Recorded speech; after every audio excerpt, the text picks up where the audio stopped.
Aujourd'hui, on accueille pour un séminaire Olivier Monnier et Mathieu Broyère. Donc, Olivier Monnier, il est à la DRAS, à la Direction Recherche et Appui Scientifique de l'OFB à Vincennes. Et il est principalement chargé de mission sur la recherche milieu aquatique exotique. Donc, ça va être surtout des actions de recherche dans les milieux tropicaux. C'est ça, en outre-mer.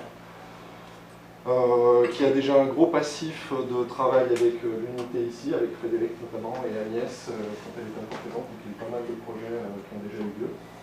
Et c'est un artisan diatomiste, c'est ça le terme que ça. Donc il est quand même naturaliste et taxonomiste. Donc voilà, il est venu avec son étudiant, donc Mathieu, qui est en stage de M2.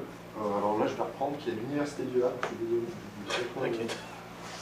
Donc toi, le stage, c'est un master gestion de l'environnement. Et l'objet du stage, en fait, c'est de faire le bilan environnemental des approches qui servent pour la biosurveillance diatomée, pour faire des analyses de diversité pour la bioindication. L'approche conventionnelle en microscopie, en morphologie, et l'approche un peu plus récente en ADN. Donc l'objectif de son travail, ça va être de faire le bilan de ces deux méthodologies pour après faire des recommandations et de l'amélioration des protocoles de surveillance pour les diatomées. Donc on les invite aujourd'hui, c'est pas anodin parce qu'on a un projet en cours, donc ils viennent à Thonon pour voir les matériels, les équipements, tout ce qu'on a ici, justement avec Flavie et moi. On a un projet Simabio OFB. Frédéric est inclus dedans sur l'aspect scientifique, donc pas directement les mains dans le cambouis, mais lui qui a tout le passif des études et du développement de ces outils, il aura un regard critique là-dessus. Et après, de manière plus officieuse, il y aura des interactions qui ont déjà un peu commencé avec Cécile et Marine, pour voir comment ces approches peuvent améliorer aussi en interne le fonctionnement de l'Institut, enfin de l'unité de recherche sur comment améliorer les process pour être moins impactants. Donc aujourd'hui, il nous propose une présentation à deux voix. Olivier il va présenter des travaux qu'il a déjà menés sur ce genre de calcul de bilans environnementaux sur des projets financés par l'OFB. Donc il a repris une trentaine de projets qui avaient été financés au milieu aquatique par le passé, par l'OFB, il a refait le bilan de ses études pour voir un projet de recherche type, c'est quoi, est-ce qu'ils ont tous le même impact, ou est-ce qu'il y en a qui sont moins impactants que d'autres. Et Mathieu, après, il va tout de suite switcher un peu, enfin ça va être indiqué, sur son stage, donc vraiment sur le volet bilan environnemental, métamarketing et microscopie polydiatomique. J'espère que j'ai rien oublié. Vous avez le droit de me taper.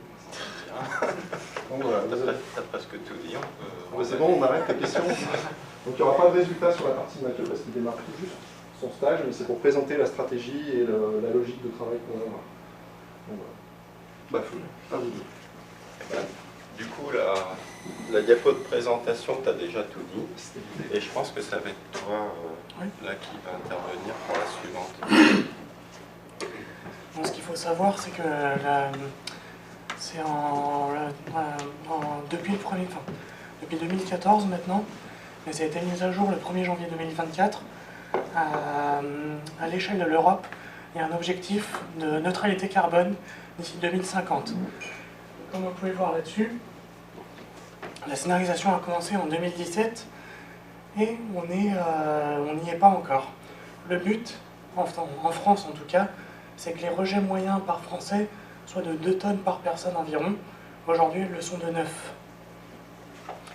Et vous voyez la petite ligne pointillée, c'est ce qu'on appelle le scénario AME, donc le scénario avec les mesures existantes, c'est-à-dire les scénarios si on ne fait pas plus qu'on fait aujourd'hui, si on continue avec ce qu'on a aujourd'hui.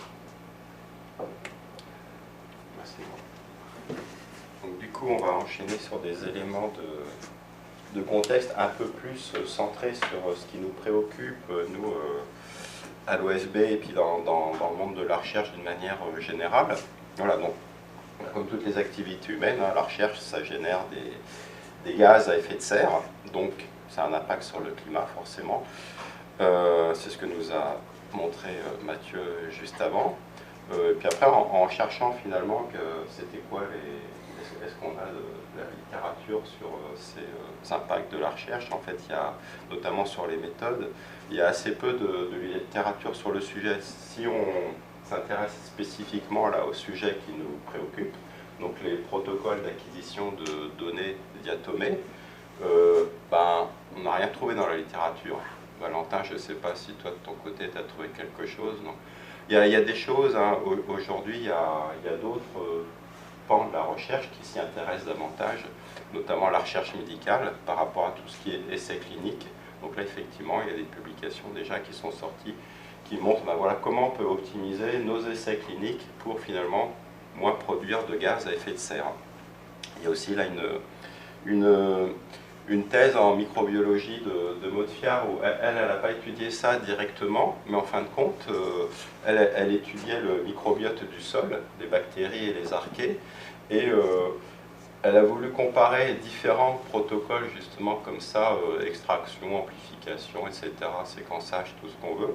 Et elle a comparé donc des protocoles plutôt, je dirais, très laboratoires, donc des choses développées maison dans des labos, notamment à Dijon, là où à l'INRAE, où il travaille beaucoup sur les sols. Elle a comparé d'autres avec des protocoles plutôt utilisant tout ce que peut fournir l'industrie en matière de kits déjà préparés, etc. Et en fin de compte, elle a comparé ça aussi avec l'efficience des résultats obtenus. Donc finalement, est-ce que mon inventaire de prokaryotes, il est bon ou pas?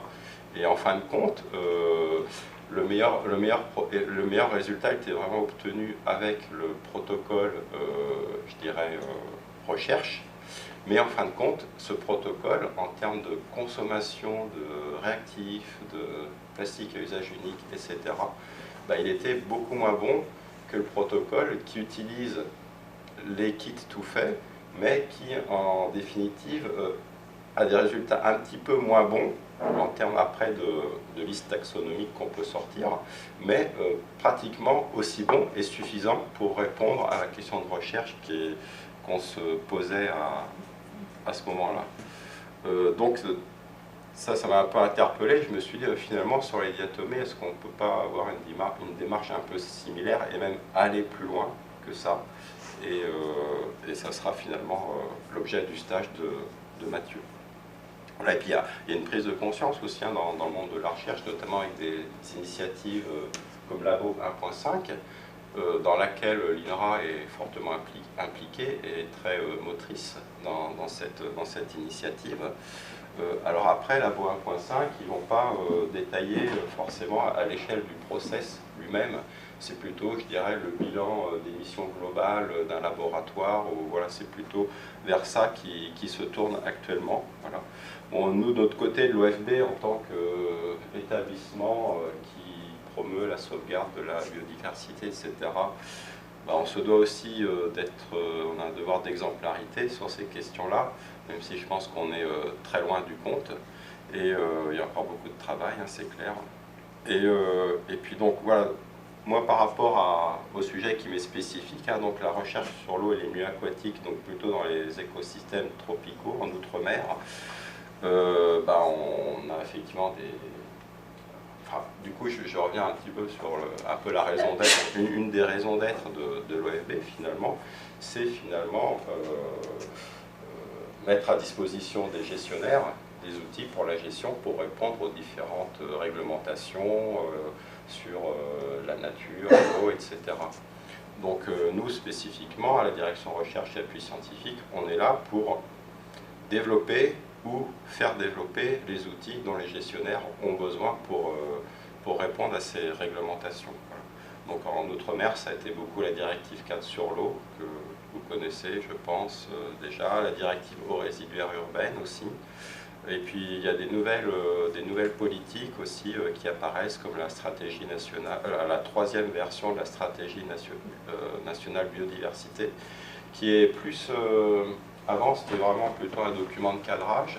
Maintenant, il y a vraiment, un peu une obligation de moyens et de résultats qui s'attache à cette troisième version de la SNB. Et puis là, il y a dans les tuyaux aussi le règlement européen restauration, notamment avec un focus sur la restauration des cours d'eau et notamment de la continuité écologique. Voilà. Et là-dessus, on aura besoin effectivement aussi d'outils. Hein. Alors, par exemple, sur la continuité écologique, on peut utiliser de la DNE, poisson, pour répondre à ces questions-là. Du coup, en termes de déroulé de la présentation du coup, Mathieu va déjà nous expliquer c'est quoi les méthodos, les outils dont on dispose pour faire ces bilans de gaz à effet de serre. Et puis après, moi, du coup, je ferai un focus sur un premier travail qu'on a fait, un travail un petit peu général sur l'impact carbone de la recherche dans les Outre-mer, parce que je vais vous expliquer ça après, mais bon, depuis 2008, la création de l'ONEMA, qui après est devenue l'Agence française pour... Alors l'ONEMA, c'était l'Office national de l'eau et des milieux aquatiques, qui est devenue l'Agence française pour la biodiversité, qui en 2020 est devenue l'Office français pour la biodiversité, suite à des fusions d'établissements, voilà.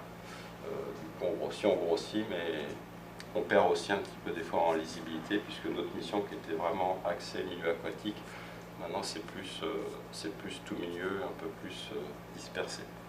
Et puis, donc, du coup, il y a des projets cartels qui font partie de cette analyse.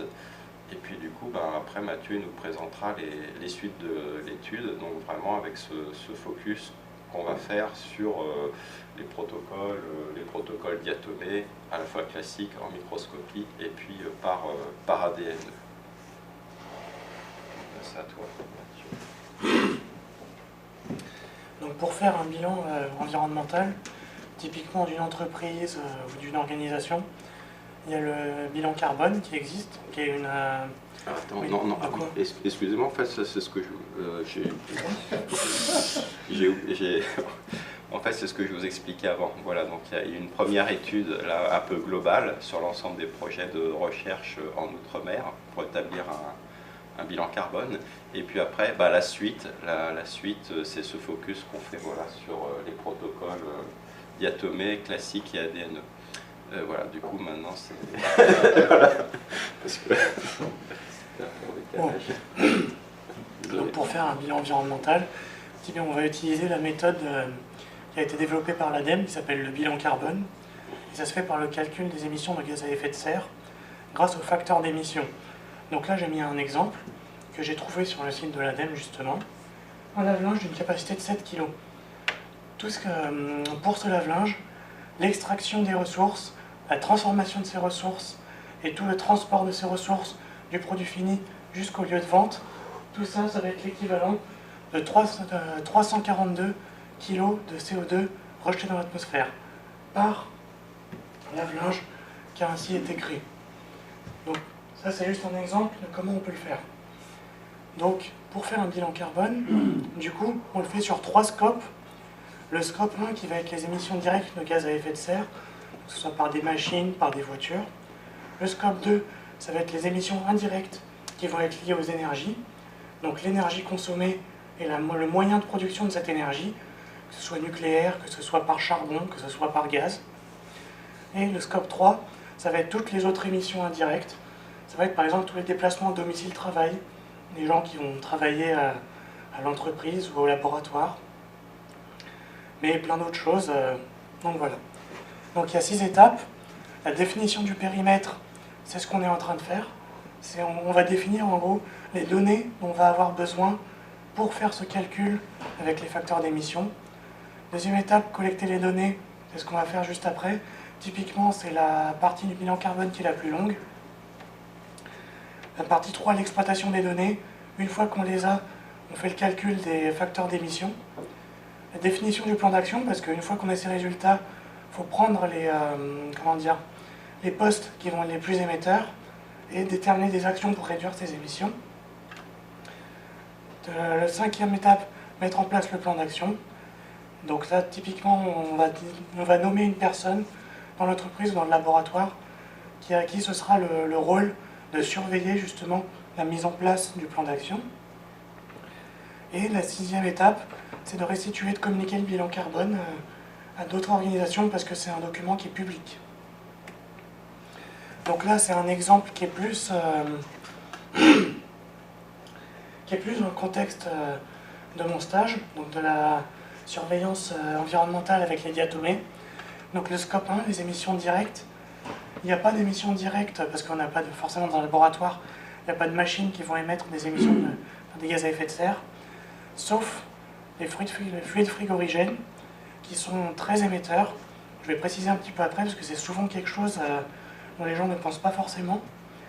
Le scope 2, la consommation électrique des équipements, donc que ce soit un séquenceur ou bien tout simplement les PC ou les réfrigérateurs. Le scope 3, ça va être tout le reste, donc l'achat de consommables, le traitement des déchets une fois qu'ils sont utilisés, l'immobilisation des biens, donc les bâtiments, les PC qu'on va utiliser, et les déplacements. Et donc je vais utiliser des bases de données qui sont publiques ou qui sont payantes. Pour la fois, je vais plus utiliser celles qui sont publiques. Donc la plus importante, c'est avec la base de données de l'ADEME. Mais il y a d'autres outils, comme par exemple Labo 1.5, dont Olivier a parlé un peu, qui est un outil comme l'ADEME, mais qui est plus spécifié pour la recherche ou pour un laboratoire. Je vais pouvoir également utiliser des outils d'ACV, donc d'analyse de cycle de vie. Donc là, je vais faire un petit focus justement sur les émissions, ce qu'on appelle les émissions fugitives, donc les émissions par exemple de gaz frigorigène. En fait, tous les frigos, toutes les climatisations, elles ont tous des micro-émissions.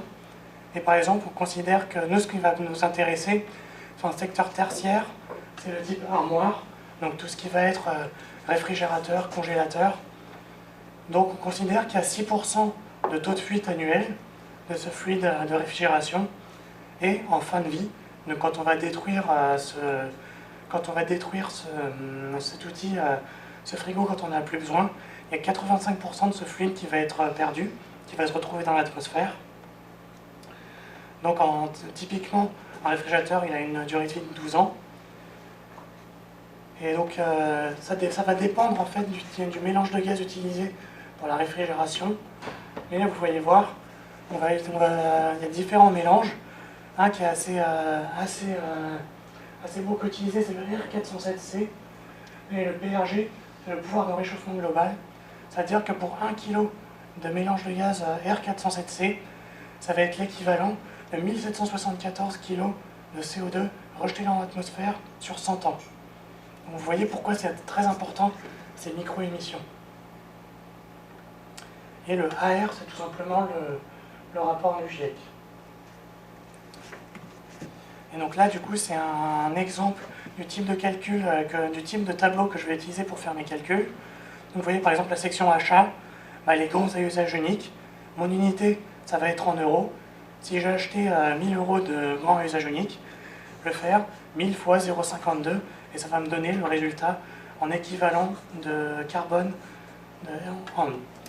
l'équivalent de kilos de carbone rejeté dans l'atmosphère. Un autre outil du coup que je vais utiliser, notamment ce que je vais pouvoir utiliser pour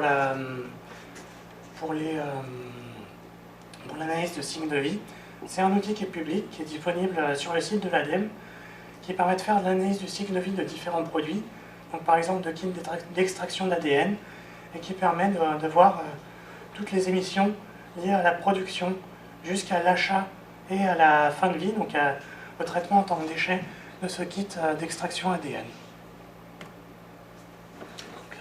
Et du coup, on passe donc à la première étude qu'on a réalisée. C'était aussi sous forme d'un stage, mais c'était un stage de Master 1, cette étude un peu globale. Donc je ne sais pas si, comment dire, on a tout fait bien parce qu'on découvrait, moi je ne suis pas du tout spécialiste de ces questions-là, donc j'ai un peu découvert en avançant avec l'étudiante.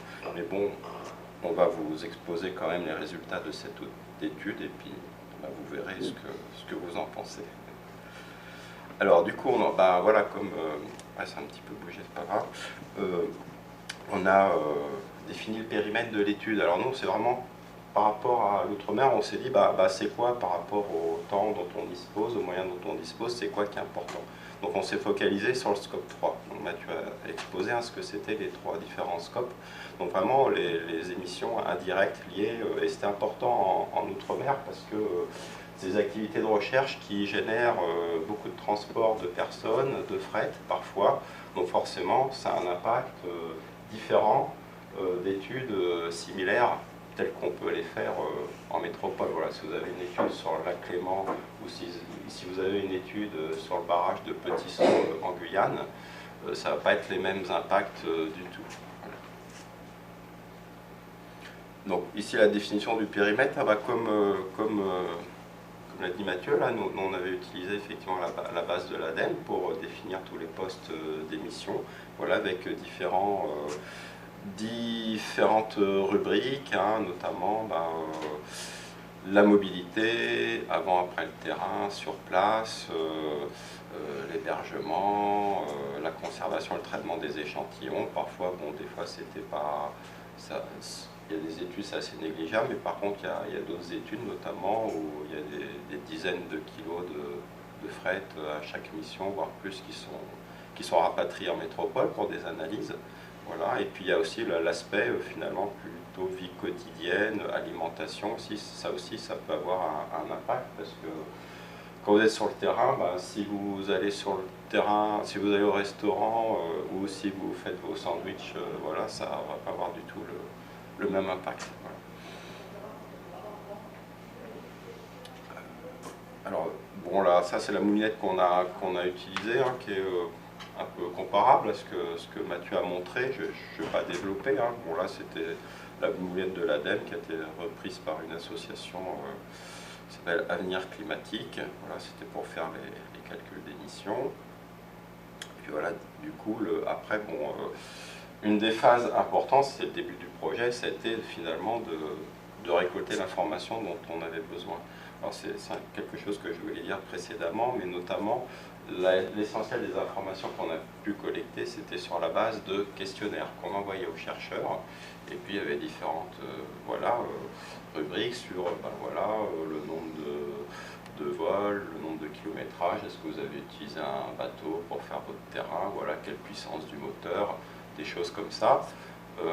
Et une fois qu'on avait tous ces éléments-là, Fred notamment l'a rempli pour plusieurs projets, je crois, ce questionnaire.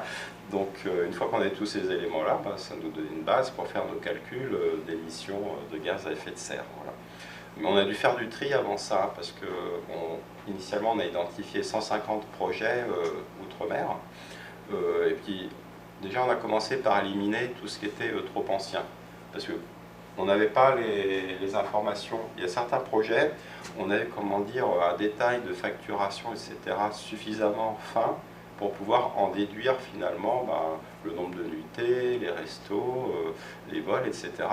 On avait tout le détail comptable qui permettait finalement, voilà, en passant par des euros, peut-être comme tu as fait, comme tu prévois de le faire, finalement de traduire ça en bilan carbone.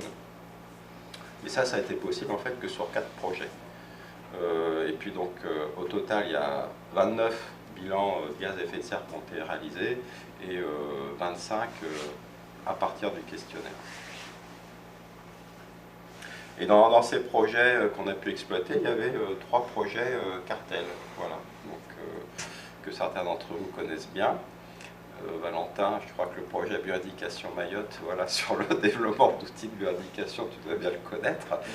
Voilà, puisque c'est à cette occasion-là que tu as fait ta thèse. Donc c'était un projet qui était du coup copiloté par Frédéric et puis par Agnès, qui est partie en retraite il n'y a pas très longtemps. Et puis il y a un autre projet, alors c'est des projets qui peuvent être complètement variable en termes d'ambition, de moyens, etc.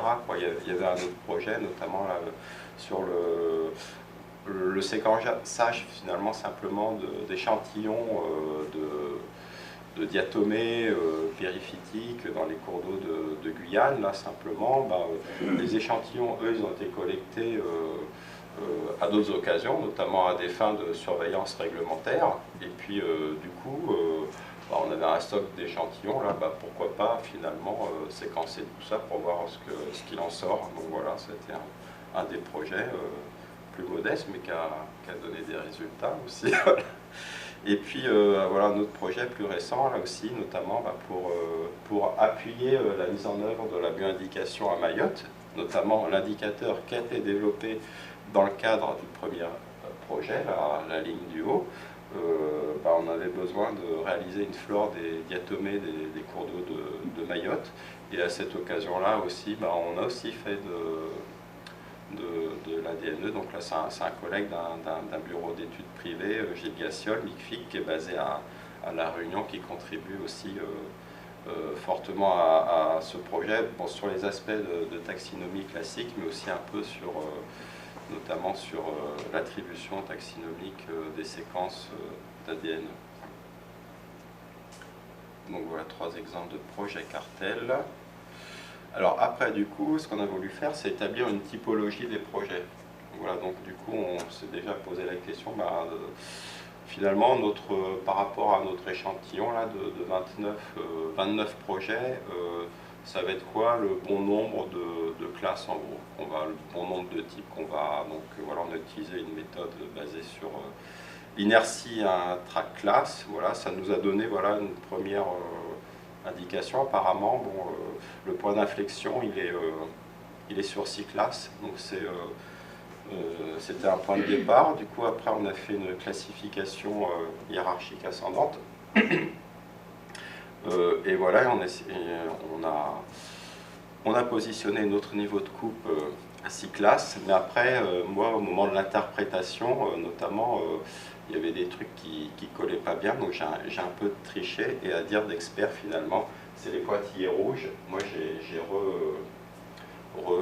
me jetais pas des tomates pourries, mais je me suis permis de recouper là où, quelque part, ça m'arrangeait, mais c'était plus cohérent finalement avec la vision qu'on avait un petit peu des projets. Donc voilà, on a nos 6 types de projets. Donc maintenant, je vais vous expliquer à quoi... Alors d'abord, avant de vous expliquer à quoi ils correspondent, je vais vous montrer un petit peu la cohérence qu'il y a en termes d'émissions de gaz à effet de serre. Voilà. Donc si vous prenez simplement la ligne du milieu, là, la moyenne des émissions, on voit que du projet A vers le projet F, des projets de type A vers les projets de type F, on a une augmentation graduelle des émissions par type de projet. Voilà. Si on passe finalement de projets très peu producteurs, hein, 2,39, on peut considérer que c'est peu. Si on considère qu'un Français moyen, il émet 9 tonnes par an, jusqu'à des projets, 162 tonnes pour un projet, là ça commence à peser lourd. Alors voici cette typologie. Alors les projets de type A, c'est ceux qui n'ont pas nécessité de déplacement, notamment c'est projets comme le projet voilà, sur le séquençage des échantillons de diatomées de Guyane, réalisé par Cartel. Les échantillons existaient déjà, tout était déjà collecté, donc finalement ce poste-là, voilà, on n'en a pas tenu compte, on a tenu compte finalement vraiment que des activités voilà, d'obtention des données génétiques. Voilà. Après, il y a le type B, c'est des projets où il y a majoritairement des acteurs locaux qui participent. Voilà. C'est-à-dire que sur place, voilà, par rapport à cette problématique, on a des équipes qui sont capables de le faire. Donc du coup, forcément, ça génère beaucoup moins de déplacements et c'est beaucoup moins émetteur de gaz à effet de serre. Après, il y a des projets qui sont un peu plus type C, avec plus de partenaires qui ne sont pas locaux, voilà, mais qui finalement vont générer un nombre plus limité de déplacements. Voilà. Donc voilà, ce projet un petit peu intermédiaire en termes d'émissions. Bon, alors cela, je prends un exemple, hein, c'est pas un projet cartel, mais c'est un projet sur le développement d'indicateurs des CE en mangrove. Notamment, c'est à ce projet-là que se rattache la thèse dont j'ai parlé au début, la thèse de Maudefiard, là, sur le microbiote des sédiments de mangrove. Après, type D, c'est les projets qui vont, là, pour le coup, générer pas mal de déplacements long courrier, notamment. Typiquement, voilà, c'est le projet Bioindication Mayotte, là, le projet qui a permis de produire les indicateurs diatomées et invertébrés Mayotte, mais pas que aussi, puisque du coup, il y avait aussi des aspects un peu plus exploratoires, notamment parce qu'il y a des indicateurs aussi sur les traits de vie qui ont été produits, et puis aussi, quelque part, c'est un peu le projet, je crois, Fred, tu me démentiras, mais qui a vraiment lancé l'ADN diatomé en France, quelque part, hein, parce que même avant, ce qui a pu se passer après en métropole. Voilà. Après, donc, alors là, après, c'est pas exactement des projets de recherche, le type E, mais c'est par exemple, quand on fait des séminaires thématiques avec les Outre-mer, il faut bien se rassembler quelque part. Bon, maintenant, ça a beaucoup changé parce que c'est vrai qu'il y a beaucoup plus de choses qui seront en distanciel maintenant. Mais du coup, voilà, si vous invitez des personnes à participer à un séminaire sur la bioéducation outre-mer, par exemple. Là, c'est l'exemple que j'ai pris, auquel Fred, tu as participé d'ailleurs avec Agnès. Forcément, ça génère pas mal de gaz à effet de serre. Et puis enfin, le type F, donc le plus impactant, le plus producteur de gaz à effet de serre. Là, c'est des projets, en fin de compte, là, c'est un projet SCORE-RIF. C'est un projet du CESAP de la FRB. Donc là, en fin de compte, on réunit des chercheurs qui vont brainstormer sur de la data. Et en fin de compte, alors il n'y a pas d'acquisition en propre de données. Mais souvent, ce qui est fait, c'est qu'on a des bases de données réparties un peu partout. On va tout rassembler et on va voir ce qu'on va pouvoir en tirer pour répondre à des questions auxquelles on n'a pas su répondre jusque-là. Donc là, le projet SCORE-RIF, par exemple, c'était aujourd'hui, c'est par rapport à de la bioindication en récif corallien. Aujourd'hui, on sèche complètement. Autant c'est simple, avec des compartiments comme les diatomées en cours d'eau, par exemple, autant dans des écosystèmes ultra compliqués, comme les récifs coralliens, qui sont soumis à des forçages très importants, avec les cyclones, le blanchissement, etc., on n'arrivait pas à établir de relation pression-état. Voilà. Donc du coup, on s'est dit, on va changer de braquet, on va faire un dernier essai, on va prendre des experts un petit peu du monde entier, on va faire une grosse base de données la plus complète possible, on va mouliner tout ça, on va voir ce que ça donne. Alors déjà, c'est en train de donner des choses, hein. Donc ça c'est plutôt positif. Par contre, le bilan environnemental, il est catastrophique. Mais après, voilà, ça a relativisé aussi, parce qu'en termes notamment de production de littérature scientifique, c'est un projet qui a vraiment explosé tous les records, quoi. Enfin, de ce que nous, on a pu mettre en place côté OFB. Donc ça a relativisé. Du coup, avec les personnes qui étaient intéressées. Alors dans le questionnaire, il n'y avait pas seulement les aspects collecte d'informations nécessaires pour faire le bilan carbone, mais il y avait aussi une série de questions un petit peu plus sur la sensibilité des chercheurs à ces questions environnementales, à ces questions de changement climatique. Alors ceux qui ont répondu montrent qu'il y a une forte sensibilité quand même des chercheurs sur ces questions-là, et aussi une forte acceptation pour qu'on fasse des choses pour aller dans le bon sens et pour réduire les émissions de gaz à effet de serre. Donc on a discuté certaines études de cas avec des chercheurs, notamment donc il y avait un projet qui n'a pas été soumis, mais sur lequel on a beaucoup travaillé pour le PPR Océan et Climat. Donc on a essayé de se projeter, le projet finalement, et qu'est-ce qu'il pourrait générer. Donc on s'est mis en amont, et du coup on a réfléchi à qu'est-ce qu'on pourrait faire pour que le projet, on le redesign un petit peu pour qu'il soit moins émetteur de gaz à effet de serre. Notamment, par rapport aux missions, finalement, c'est peut-être pas la peine d'envoyer autant de personnes dans les différents outre-mer, parce que ça, c'était un projet qui couvrait l'intégralité des outre-mer tropicaux français, là où on a des littoraux à mangrove. Et du coup, peut-être qu'il y a moyen de recruter pour certaines missions en local. Voilà. Il y a une autre idée qui a été émise, notamment parce que c'est un projet, ce genre de gros projet, c'est des projets multi-instituts aussi. Il y avait le MNHN, l'IRD, le MIO, le CNRS, et j'en oublie, l'Université Antilles-Guyane. Voilà.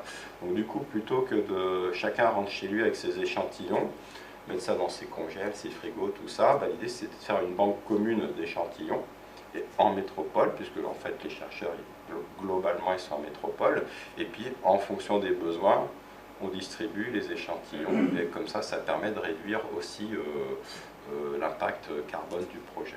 Voilà. Donc voilà, on a réfléchi sur d'autres aspects, l'immobilisation, notamment plutôt que être dans des hôtels où chacun a sa chambre, avoir des habitations partagées, voilà, type gîte, ça fonctionne bien. Alors après, c'est aussi une volonté de changer ses habitudes de vie ou ses habitudes de fonctionner en mission aussi pour avoir ce type de gain. Alors je sais, là je vois qu'on a un public quand même globalement très très jeune, donc vous êtes fortement tous sensibilisés à ce genre de questions et je sais que ça ne vous posera pas de problème pour évoluer dans ce sens-là. Voilà. L'alimentation, un truc tout bête, mais bon, les repas carnés par rapport aux repas plutôt végétariens, le ratio est énorme, quoi. Voilà. Voilà, puis on a répété cette approche-là sur d'autres projets aussi. Voilà, du coup, je ne vais pas aller plus loin, parce qu'en fait, toutes les mesures, là, je vous en ai parlé là, au fil de l'eau, tous les types de mesures qu'on pourrait avoir, voilà, je vous en ai parlé, et puis voilà, plutôt revenir peut-être sur les conseils plus généraux. Hein. Donc voilà, la valorisation des échantillons et des données. Souvent, on acquiert des données pour un projet dans un but précis, puis après, les données, on n'en fait plus trop rien. Mais on peut réfléchir à la réutilisation de ces données, à les mixer avec des données d'autres projets, etc., pour finalement faire émerger des nouvelles questions de recherche sans avoir finalement à réacquérir de la donnée, parce que c'est ça finalement qui va être le plus émetteur de gaz à effet de serre. Voilà, aussi favoriser aussi les coopérations avec des chercheurs locaux, ça c'est assez important, voilà, parce que souvent on a vu alors c'est pas toujours possible, hein, mais souvent dans des situations où il y a des gens malgré tout en local qui étaient un petit peu spécialistes de certaines questions, il y a des équipes métropolitaines qui pouvaient débarquer sans que ces personnes-là par exemple soient sollicitées ou associées, donc ce qui aurait permis d'alléger finalement l'équipe à déplacer. Voilà. Après, il y a des freins aussi, hein, mais bon, les freins, ça demande qu'à être levé. Voilà. Perspectives, finalement, les perspectives, ça va être la suite, ça va être ce que Mathieu va nous proposer. Donc, je pense que j'étais assez long déjà, donc je vais pas détailler cette diapo davantage, puisque finalement, Mathieu va tout nous raconter maintenant. Voilà, c'est à toi Mathieu. Là, comme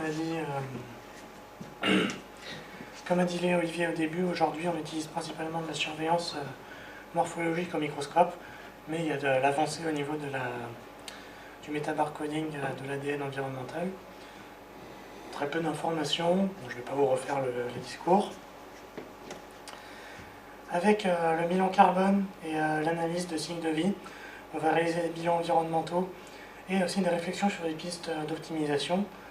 Donc le problème aujourd'hui, c'est qu'il y a des données qui ne sont pas disponibles pour certains produits qui sont très spécifiques à la recherche.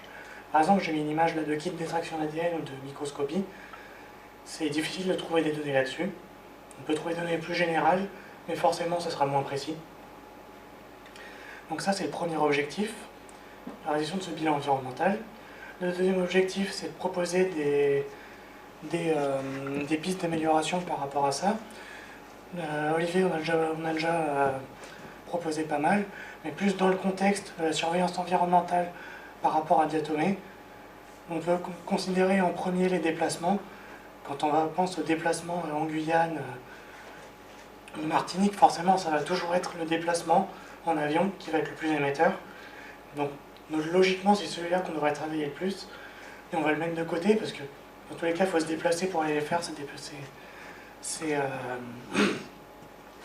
échantillonnages, ou bien trouver des structures locales qui peuvent le faire, mais aujourd'hui, on a très peu, voire pas du tout. Une deuxième option, comme je vous avais dit, avec l'équipement utilisé, donc les réfrigérateurs, comme je mentionnais avant, les mélanges de gaz frigorigènes. remplacés par des équipements plus modernes, qui utilisent des mélanges de gaz qui rejettent moins. C'est des pistes, mais qu'il faudra prendre en compte. Et au final, il y a aussi un troisième but à ce projet, c'est qu'en fait un questionnaire anonymisé qu'on va envoyer aux structures qui font de la surveillance environnementale, et pour recevoir leurs données sur eux, pour qu'ils puissent faire leur propre mini-bilan, entre guillemets, et pour qu'ils puissent se comparer par rapport à une moyenne que du coup moi j'aurais calculé, enfin qu'on aura calculé. Et grâce à ça, ils pourront se positionner par rapport à cette moyenne et ils pourront nous contacter, ou bien dans ce questionnaire, nous on pourra mettre des mesures qu'ils pourront faire pour réduire leurs émissions.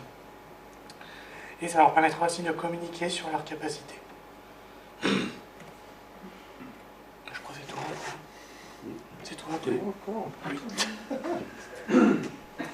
Ah oui, bon, en fait c'est simplement pour, notamment par rapport à la première étude, à l'étude générale sur l'impact carbone, remercier un peu toutes les personnes qui ont rendu l'étude possible, notamment toutes les personnes qui ont répondu au questionnaire. Donc il y a Frédéric bien sûr, et puis aussi les personnes avec lesquelles on a pu échanger en direct pour justement partager un peu nos expériences et puis commencer à rechercher des solutions pour pouvoir poursuivre nos recherches tout en étant plus respectueux de la planète et en limitant donc nos émissions de gaz à effet de serre. Voilà. Je crois que c'est terminé. Voilà. Merci à tous.